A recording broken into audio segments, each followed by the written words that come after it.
Series का part 4 शुरू करते हैं। अभी तक हमने देखा कि यानागी अपने पॉइजन वाले हैंड को काफी ज्यादा मास्टर कर चुका होता है और इसके जस्ट बाद हम देखते हैं कि पुलिस स्टेशन की छत पे एक बहुत बड़ा सा छेद दिखाया जाता है दीवार में। तो ये छत टूटने का सीधा सीधा सा मतलब यह था कि सिकोर्सी फिर दोबारा जेल तोड़ के फरार हो गया है, यानी जेल तोड़ के भाग गया है। और सिकोर्सी 150 मीटर से भी बड़ी बिल्डिंग के ऊपर चढ़ने में कामयाब हो जाता है, जिसके ऊपर हेलीपैड भी बना होता है। और दूसरी तरफ बाकी अपनी गर्लफ्रेंड के साथ डिंग डोंग कर रहा होता है और फिर वह जैसे घर से बाहर निकलते हैं तो वह देखते हैं कि यानागी उनका बाहर इंतजार कर रहा होता है। और फिर जैसे ही बाकी यानागी को देखता है तो यानागी बोलता है कि माफ करना मुझे, मैं तुम लोगों को परेशान नहीं करना चाहता था। और फिर यानागी बाकी को बोलता है कि मैं चाहता हूँ कि तुम मुझसे लड़ो, भी तुम बहुत ज्यादा ताकतवर हो, मैं तुमसे लड़ना चाहता हूँ, मुझे लगता है कि तुम मुझे हरा दोगे और मैं तुमसे भी फाइट करना चाहता हूँ। और बाकी उससे बोलता है कि अरे ताऊ कल आना, अरे मजाक कर रहा हूँ। बाकी उससे कहता है कि अभी हम फाइट नहीं कर सकते, हम बाद में फाइट करेंगे क्योंकि मैं अभी अपनी गर्लफ्रेंड के साथ हूँ। और यानागी उससे बोलता है कि मैं नहीं चाहता कि मैं तुम्हारी गर्लफ्रेंड पे अटैक करूँ, मगर अगर तुम मुझसे फाइट नहीं करोगे तो मुझे ना चाहते हुए भी उस पर अटैक करना पड़ेगा, या तो फिर मैं उसे जान से मार दूंगा क्योंकि मैं तुम्हारा गुस्सा नेक्स्ट लेवल पे देखना चाहता हूँ। और यानागी की ये बात सुनने के बाद बाकी के फेस के एक्सप्रेशन काफी ज्यादा चेंज हो जाते हैं और काफी ज्यादा गुस्से में होता हुआ बाकी यानागी से बोलता है कि चलो मेरे घर के पीछे एक पार्क है, वहां चलते हैं फाइट करने के लिए। और फिर वो तीनों लोग पार्क में पहुंच जाते हैं और लड़ाई जैसे ही स्टार्ट होने वाली होती है तो बाकी की गर्लफ्रेंड उसे बोलती है कि अरे बाकी मैं भी लड़ना चाहती हूँ तुम्हारे साथ। तो बाकी उसे हंसते हुए रिप्लाई देता है और बोलता है कि अरे अगर मेरे को यानागी ने हरा दिया तो तुम जरूर इससे फाइट कर सकती हो। और बाकी अपने पूरे जोश के साथ उस पर अटैक कर देता है।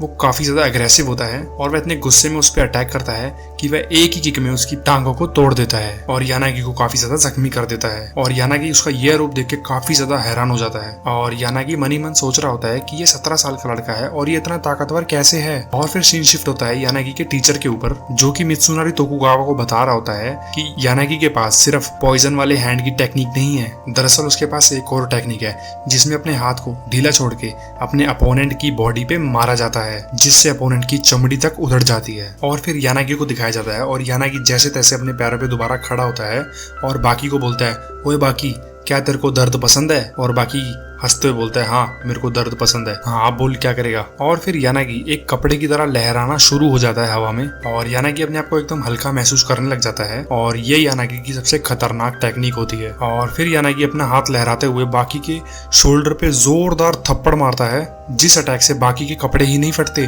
उसके शोल्डर के मसल तक फट जाते हैं। दरअसल उसके थप्पड़ की स्पीड ही इतनी तेज होती है कि वह लगते से ही बाकी की हालत खराब हो जाती है और देखते ही देखते यानागी उसके हर एक बॉडी पार्ट पे अटैक करना स्टार्ट कर देता है, उसके हाथ पे, उसके पैर पे, जिससे बाकी के हाथ पैरों की चमड़ी भी उतरने लग जाती है। और फिर बाकी अपने आप को संभालता है और उसको हंसते हुए बोलता है अच्छा तो तुम विंड स्ट्रैप टेक्निक का इस्तेमाल कर रहे हो, तो मैं तुम्हें बता दूं कि मेरे पापा ये टेक्निक मुझको बचपन में ही सिखा चुके हैं। और यह बोलते ही बाकी उसी की तरह कपड़े की तरह हवा में लहराना शुरू कर देता है और अपना हाथ लहराते हुए बाकी उसके पीठ पे जोरदार थप्पड़ मारता है, जिससे यानागी के पीठ के मसल्स फट जाते हैं। और दूसरा हाथ लहराते हुए बाकी उसके गाल पे मारता है, जिससे उसकी चीखें निकल जाती हैं। और फिर बाकी यानागी के ऊपर एक के बाद एक अटैक कर रहा होता है और यानागी बच्चों की तरह चिल्ला रहा होता है। और इतने में हम क्या देखते हैं कि सिकोर्सी पीछे से आ जाता है और बाकी के ऊपर अटैक कर देता है और बाकी की गर्लफ्रेंड सिकोर्सी को देख के चिल्लाती है बाकी। और फिर वह अपनी गर्लफ्रेंड की आवाज सुन के सिकोर्सी के हमले को डॉज कर देता है और फिर सिकोर्सी दूर जाके यानागी के साथ खड़ा हो जाता है और यानागी के साथ मिल जाता है, क्योंकि इन दोनों को पता होता है कि बाकी को ये लोग अकेले तो नहीं हरा सकते, क्योंकि बाकी पहले से भी ज्यादा स्ट्रांग हो चुका है। और फिर तीनों आमने सामने होते हैं और पहला अटैक कोई भी नहीं कर रहा होता है। तो फिर बाकी चलते हुए सिकोर्सी के पास जाता है और बोलता है कि लगता है तुम लोग मेरे से डर रहे हो, इसीलिए पहला अटैक नहीं कर रहे, तो चलो मैं ही कर देता हूँ। और इतने में बोलते ही बाकी उन पे अटैक करना शुरू कर देता है और एक एक थप्पड़ लगाने के बाद बाकी उन्हें कॉलर से पकड़ लेता है और यानागी उससे बोलता है कि बेटा तुम इतने जल्दी से इतने ज्यादा स्ट्रॉन्ग कैसे हो गए, मैंने इतने कम समय में किसी को भी इतना ज्यादा स्ट्रॉन्ग होते हुए नहीं देखा है। और बाकी उसकी किसी भी बात का जवाब नहीं दे रहा होता है, बस उन्हें अपनी गुस्से भरी निगाहों से देख रहा होता है। और फिर यानागी बोलता है लगता है तुम्हें उस लड़की के प्यार ने काफी ज्यादा स्ट्रॉन्ग बना दिया है। और फिर दोबारा बाकी उनके ऊपर अटैक कर देता है और उन्हें इस बार इतनी बुरी तरीके से मारता है कि उनके चेहरे का नक्शा तक बिगाड़ देता है। और फिर वह दोनों उसके आगे घुटने टेक के बैठ जाते हैं। और फिर बाकी की गर्लफ्रेंड सोच रही होती है कि हाँ ये दोनों फाइटर सच बोल रहे हैं कि बाकी पहले से काफी ज्यादा स्ट्रॉन्ग हो चुका है और इसका लड़ने का तरीका काफी ज्यादा खतरनाक हो चुका है। और बाकी की गर्लफ्रेंड ये सब सोच रही होती है, इतने में ही पीछे से हानायामा आ जाता है और कोजाई को बोलता है कि हाँ ये फाइटर सच बोल रहे हैं कि तुम्हारी वजह से बाकी इतना ज्यादा स्ट्रॉन्ग हुआ है, क्योंकि हानायामा समझ जाता है, क्योंकि बाकी को लगता है उसकी वजह से उसकी गर्लफ्रेंड को कोई भी तकलीफ ना हो, इसीलिए बाकी ने अपने आप को इतना ज्यादा स्ट्रॉन्ग बना लिया है। और फिर जैसे सिकोर्सी और यानागी दोबारा खड़े होते हैं फाइट करने के लिए, तो बाकी बड़ी चालाकी से काम लेता है और अपनी गर्लफ्रेंड को उठाता है और वहां से भाग जाता है, क्योंकि बाकी को पता होता है कि वह बड़ी आसानी से हरा देगा इन दोनों को, मगर इस बीच उसकी गर्लफ्रेंड को भी चोट लग सकती है, इसीलिए वह उसको उठाता है और वहां से भाग जाता है। और फिर भागते भागते बाकी अपनी गर्लफ्रेंड से बोल रहा होता है कि मेरे लिए सबसे ज्यादा इंपॉर्टेंट तुम हो, मेरे लिए फाइट कुछ भी मैटर नहीं करती। और फिर सीन शिफ्ट होता है कात्सुमी और डोयले के ऊपर। वह दोनों सिगरेट पी रहे होते हैं और डोयले कात्सुमी से बोल रहा होता है कि क्या तुम मुझे कराटे सिखा सकते हो। दरअसल डोयले काफी ज्यादा स्ट्रॉन्ग तो होता है, मगर वह अपनी फाइट में वेपन्स और अपनी बॉडी में फिटेड ब्लेड का इस्तेमाल ज्यादातर करता है फाइट में, और वह चाह रहा होता है कि वह अच्छे फाइटर्स की तरह कराटे वगैरह भी यूज किया करे फाइट में। और फिर कात्सुमी उसे एक अपने स्पेशल पंच के बारे में बताता है जो कि कराटे मैन इस्तेमाल करते हैं अपनी फाइट में, और हम देखते हैं कि डोयले बड़ी जल्दी मास्टर कर लेता है उस पंच को। और फिर डोयले के वहां से जाने से पहले कात्सुमी उसको अपनी बेल्ट उतार के देता है, और ये सारा सीन पीछे खड़ा हुआ यानागी देख रहा होता है। और यानागी डोयले को बोलता है कि तुम अपने अपोनेंट से फाइट तो हार चुके हो और उसके तलवे भी चाट रहे हो। और डोयले उससे बोलता है कि शायद तुम भी फाइट हार चुके हो अपने अपोनेंट से। और डोयले उससे बोलता है कि तुम शायद मेरे से यहाँ पे मिलने तो नहीं आए हो। और डोयले उसके देखने के नजरिए से समझ जाता है कि वह उससे लड़ना चाहता है। और देखते ही देखते इन दोनों की फाइट शुरू हो जाती है, और पहला अटैक यानागी की तरफ से होता है और डोयले उसके इस अटैक को बड़ी आसानी से डॉज कर लेता है, मगर उसके उस पंच में जो पॉइजन होता है वह उसकी आंख में लग जाता है। उसके पॉइजन की कुछ ड्रॉप्स उसकी आंख में गिर जाती है, और डोयले की लेफ्ट आई तो पहले से ही डैमेज होती है, और जैसे ही पॉइजन उसकी दूसरी आंख में भी गिरता है तो उसे उस आंख से भी दिखना बंद हो जाता है, और अब उसे कुछ भी नहीं दिख रहा होता है। और इस चीज का फायदा उठाते हुए यानागी उसके गले में वही बेल्ट डाल देता है जो कि कात्सुमी ने उसे दी होती है, और उसी बेल्ट से उसका दम घोटने की कोशिश करता है। वह उस बेल्ट से उसका गला दबा देता है, और डोयले एक पंच यानागी के मुंह पर मारता है देखे, मगर उस पंच से यानागी को कुछ भी नहीं होता। और फिर यानागी डोयले को उसी ब्रिज से लटका देता है, और वह बेल्ट अभी भी उसके गले में होती है। और फिर वह जब आधा ब्रिज पे लटका हुआ होता है तो यानागी उसको कुछ समुराई के बारे में बताता है। वह उसे समुराई के बारे में ये बताता है कि अगर कोई समुराई अपनी इज्जत गवा बैठता है तो उसे सब लोगों के सामने या तो खुदकुशी करनी होती है, या तो फिर जो उस समुराई का लीडर होता है वह उसका सर कलम करता है सबके सामने। और ये कहते ही यानागी एक बड़ी सी तलवार निकालता है, और वह जैसे ही डोयले के सर पे मारने वाला होता है तो डोयले उस चीज को सेंस कर लेता है और वहां से अपना सर हटा लेता है, और वह तलवार फिर टूट जाती है। और फिर जैसे ही यानागी उस पर दूसरा अटैक करने वाला होता है तो डोयले अपनी रस्सी को काटता है और उस समंदर में गिर जाता है। और अब हमें दो क्रिमिनल्स को दिखाया जाता है जिसे सिकोर्सी ने मारा होता है, और उनमें से एक रशिया का कोई फेमस इंसान होता है और दूसरा एक नॉर्मल इंसान होता है जिसे एक जेल में पहुंचाया जाता है। और फिर एक पुलिस वाला उसको जेल में लाने के बाद उससे पूछता है कि क्या ये मुमकिन है कि कोई इंसान इसके ऊपर से चढ़ के भाग सकता है। और फिर वह इंसान बोलता है कि अगर कोई इंसान बहुत ज्यादा कड़ी ट्रेनिंग भी करे तो उसके लिए भी ये इम्पॉसिबल है। ये तकरीबन ऐसा है जैसे किसी ने एक नट के साथ अपनी बॉडी को उल्टा लटका लिया हो और वह साथ ही साथ उल्टा लटक के भूख पड़ रहा हो। यानी आसान शब्दों में कहूँ तो ये इम्पॉसिबल है, मगर सिकोर्सी वहां से एस्केप करने में कामयाब हो गया होता है। और फिर हमें सिकोर्सी को दिखाया जाता है जो कि बाकी को ढूंढ रहा होता है, और तभी उसके सामने जैक हानम आ जाता है और सिकोर्सी उससे पूछता है कि तुम कौन हो भाई और मेरा रास्ता क्यों रोक रहे हो। और फिर जैक हानमा बोलता है उससे कि तुम मुझे अपना दुश्मन समझो क्योंकि मैंने सुना था कि तुम्हें हार का स्वाद चखना है, तो मुझे लगता है कि वो तुम्हारी ख्वाहिश अभी तक पूरी हुई नहीं है, तो चलो मेरे साथ चलो, मैं इसमें तुम्हारी पूरी मदद करता हूँ। और फिर वह दोनों लड़ने के लिए एक बाथरूम में आ जाते हैं और जैक हानमा उस पर हमला कर देता है, लेकिन सिकोर्सी बड़ी आसानी से उसके इस पंच को डॉज कर लेता है। क्योंकि जैक हानमा का शरीर सिकोर्सी से काफी ज्यादा बड़ा होता है तो उसकी पंचेस की स्पीड थोड़ी सी स्लो होती है, और सिकोर्सी अपने आप को एक छत पे लगे हुए नेट जैसी किसी चीज से सीलिंग के ऊपर अपने आप को लटका लेता है ताकि वह जैक हानमा के पंचेस से बच सके। और ऊपर लटक के सिकोर्सी जैक हानमा के चेहरे पे एक जोरदार किक मारता है, जिस किक से जैक हानमा को कुछ ज्यादा असर नहीं होता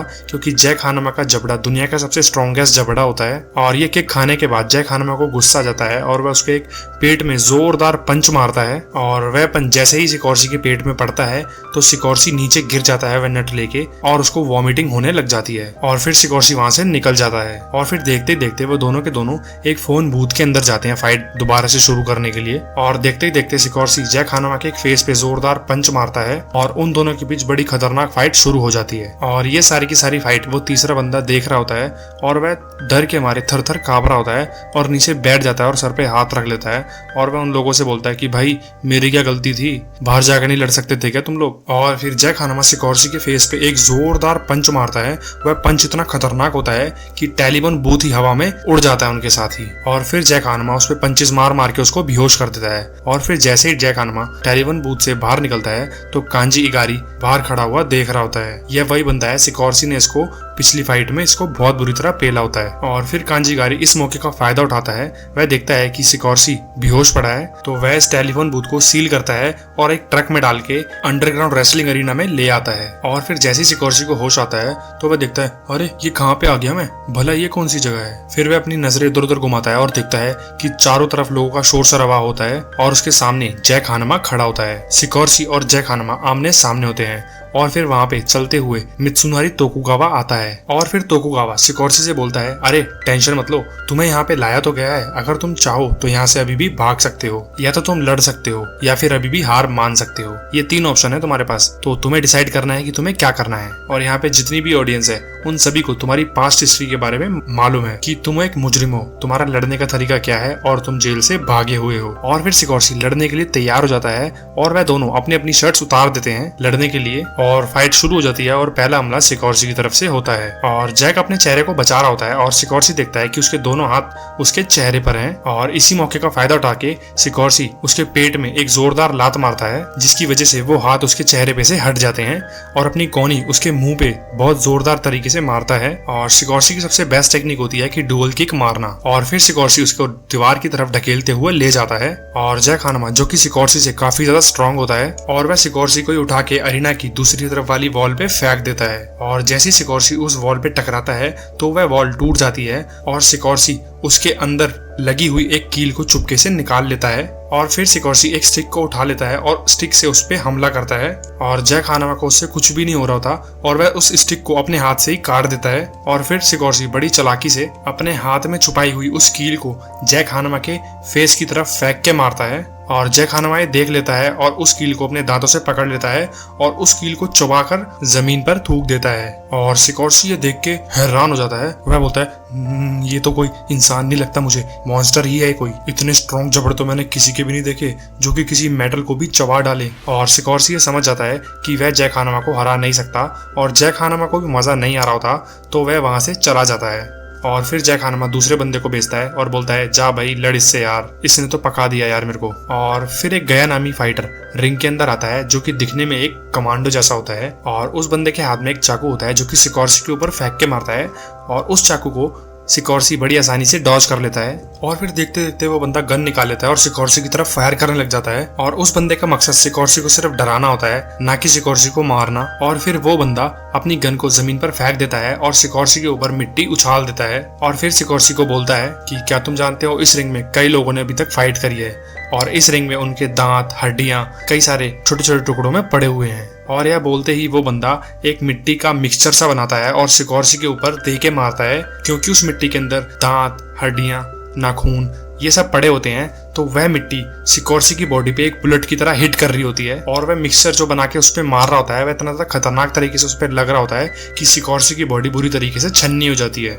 और सिकोर्सी उसके इस अटैक को बिल्कुल भी डॉज नहीं कर पा रहा होता है और वह बंदा रुक भी नहीं रहा होता है, लगातार उस पे अटैक कर ही जा रहा होता है। और फिर जैसे ही वो बंदा रुकता है तो फिर ऑडियंस देखती है कि पूरे स्टेडियम में चारों तरफ मिट्टी ही मिट्टी उड़ रही होती है। और फिर अचानक से गया सिकोर्सी के करीब पहुंच जाता है। सिकोर्सी उसको देख तो नहीं पा रहा होता, मगर उसकी आवाज सुन के सिकोर्सी को अंदाजा हो जाता है कि वह उसके सामने ही है। और फिर गया उसको बताता है कि मैं एक सोल्जर हूँ, मेरी टेक्निक का नाम कैमोफ्लेज है और जंगलों में ये टेक्निक बहुत ही ज्यादा काम की होती है और इसी टेक्निक का इस्तेमाल करने की वजह से वह किसी को भी नजर नहीं आता, क्योंकि मैं इसकी मदद से उस एनवायरनमेंट का एक हिस्सा हो जाता हूँ और मुझको देखना बहुत मुश्किल हो जाता है। और सिकोर्सी के लिए भी काफी ज्यादा मुश्किल हो रही होती है उसको देखने में और सिकोर्सी को लगता है कि वो फाइटर यहाँ से जा चुका है और सिकोर्सी उसकी इस टेक्निक की वजह से काफी ज्यादा परेशान हो जाता है। और सिकोर्सी उसको बोलता है कि अबे ओ कायर, मेरे सामने आके लड़, ये क्या टेक्निक यूज कर रहा है। और फिर गया उसको रिप्लाई देता हुआ बोलता है कि यह जिंदगी और मौत की लड़ाई है और इस फाइट में मैं किसी भी हद तक जा सकता हूँ। एक रियल फाइट ऐसी ही तो होती है। और दूसरी तरफ हम यानागी को देखते हैं जिसके हाथ में एक पर्चा होता है जो कि शिबुकावा ने भिजवाया होता है और उसमें लिखा होता है कि मैं तुम्हें डुअल फाइट के लिए चैलेंज करता हूँ और तुम मेरी बताई हुई जगह पे पहुंच जाओ। और फिर जैसे शिबुकावा वहां पे पहुंचता है जहाँ पे उसने यानागी को चैलेंज किया होता है फाइट के लिए, तो वह वहां पे पहुंच के देखता है कि उसके सामने एक बहुत बड़ा सा दरवाजा होता है।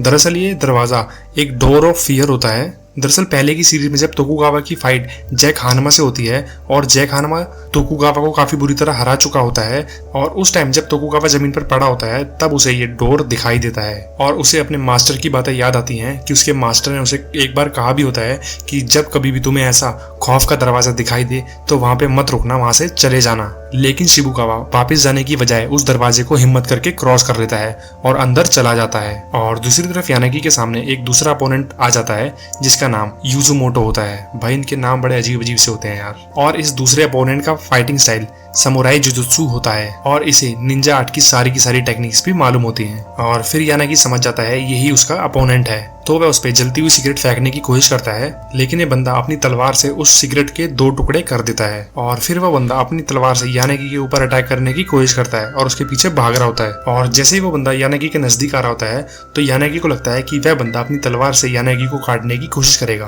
पर वह बिल्कुल भी ऐसा नहीं करता।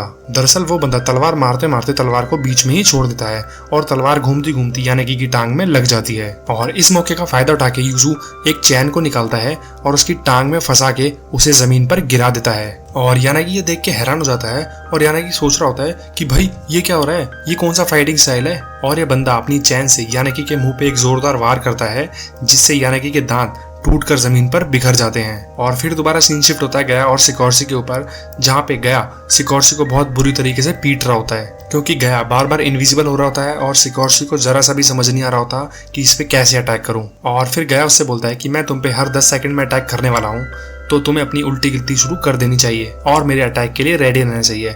और यह बात सुन के सिकोर्सी की एकदम से हालत खराब हो जाती है और सिकोर्सी सोच में पड़ जाता है कि अब ये बंदा कहाँ से अटैक करने वाला है। और सिकोर्सी की काफी ज्यादा फट रखी होती है, तो वह डर के मारे लेफ्ट राइट ऊपर नीचे सब जगह पंचीज किक्स बरसाना शुरू कर देता है। और फिर जैसी काउंटडाउन खत्म होता है, 10 सेकंड पूरे होते हैं, तो गया उसके मुंह पे एक जोरदार किक मारता है और सिकोर्सी की काफी ज्यादा हालत खराब हो रही होती है, तो वह बेफालतू में हवा में पंचीज बरसाना शुरू कर देता है जैसे कि कोई नुबड़ा उल्टे सीधे हाथ चला रहा हो। और फिर वह थक हार के अपने घुटने जमीन पर टेक देता है और अपने सर पे हाथ रख के वहां पे बैठ जाता है और वह थर थर कांप रहा होता है गया के डर से।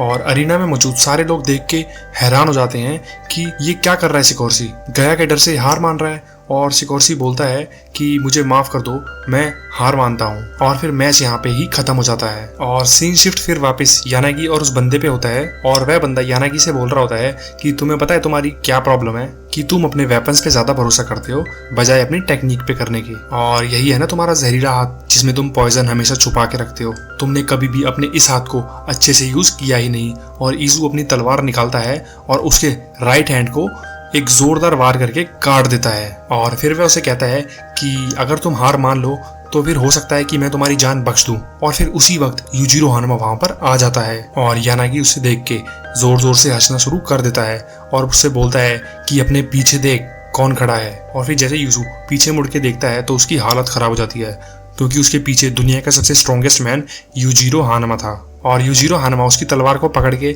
ऐसे तोड़ देता है जैसे कि कोई प्लास्टिक का खिलौना हो। और फिर वह उसकी तलवार को तोड़ने के बाद यानागी के पास आता है और उससे कहता है मुझे लगता है कि तुम इस फाइट को हार चुके हो। और अब यानागी यूजिरो हानमा के आगे घुटने टेक कर बैठा होता है और यानागी के मन में काफी ज्यादा डर भी होता है क्योंकि यानागी पहली बार यूजिरो हानमा को इतनी नजदीक से देख रहा होता है। और फिर यानागी यूजिरो हानमा को बोलता है कि दुनिया का सबसे स्ट्रॉन्गेस्ट इंसान मेरे सामने खड़ा है और तुमने उस तलवार के अपने हाथों से टुकड़े टुकड़े कर डाले और मैंने तुम्हारे बारे में जितना कुछ भी सुना था वो सब सच निकला। और यूजिरो हानमा उससे बोलता है कि मैं यहाँ पे सिर्फ इसलिए आया हूँ कि तुम हार चुके हो या नहीं, यानी तुम खुद ब खुद अपनी हार को कबूल करोगे या नहीं। और यानागी उससे बोलता है कि मैं आपकी काफी ज्यादा इज्जत करता हूँ मगर जब तक मेरी सांसें चल रही हैं मैं हार नहीं मानने वाला। और ये बात सुन के वो बंदा भी काफी ज्यादा हैरान हो जाता है और बोलता है कि ये बात तुम्हें यूजिरो हानमा के सामने बिल्कुल भी नहीं बोलनी चाहिए थी। अब तो तू गया बेटा, अब ये तेरे को बिल्कुल भी नहीं छोड़ने वाला, क्योंकि यूजिरो हानमा काफी ज्यादा घमंडी इंसान होता है